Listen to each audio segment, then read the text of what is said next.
And I think Suryaprakash sir మీరు కూడా ఒక 2 మాటలు. మూల కథ ఆయనే కాబట్టి కథ ఎలాగో చెప్పరు. So thank you. నేను మీడియా నుంచి వచ్చిన వాడిని అండి, మీ స్నేహితుడిని. అందరికీ తెలుసు ఇక్కడ మ్యాక్సిమం అందరికీను.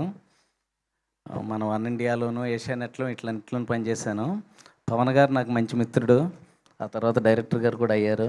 తర్వాత తరుణ్ భాస్కర్ గారు అవుతారేమో అని అనుమానం. ఫరియా గారితో పరిచయం అంటే నేను జాతిరత్నాలు కో రైటర్గా పనిచేశానండి. అది ఆ సమయాన్ని చేసిన తర్వాత కాబట్టి ఓ రకంగా అనుబంధం ఉంది, వేరే రకమైన బంధం కాదు. మూల కథ కాబట్టి మూలను కూర్చోబెట్టకుండా పిలిచారు, సంతోషంగా ఉంది. అది ట్రంప్ మీద కదా, మన టీజర్లో చెప్పినట్టుగా మంచి ఇంట్రెస్టింగ్ విషయం. మీకు చాలా బాగుంది. నేను చెప్పట్లేదండి, డైరెక్టర్ గారు కంగారు పడుతున్నారు. ఎందుకంటే ఆయనతో పాటు నాకు కూడా సక్సెస్ అవసరమే కాబట్టి పొరపాటును కూడా రివీల్ చేయను. థియేటర్లోనే చూసి సర్ప్రైజ్ అవుతారు. అది థ్యాంక్ యూ వెరీ మచ్ అండి. ఖచ్చితంగా నవ్వుకుంటారు, ఆలోచిస్తారు. మీ పిల్లల్ని కూడా ఎవరికైనా అమెరికా పంపించాలంటే ఒక్క నిమిషం ఆలోచించి నన్ను కూడా తిట్టుకుంటారు.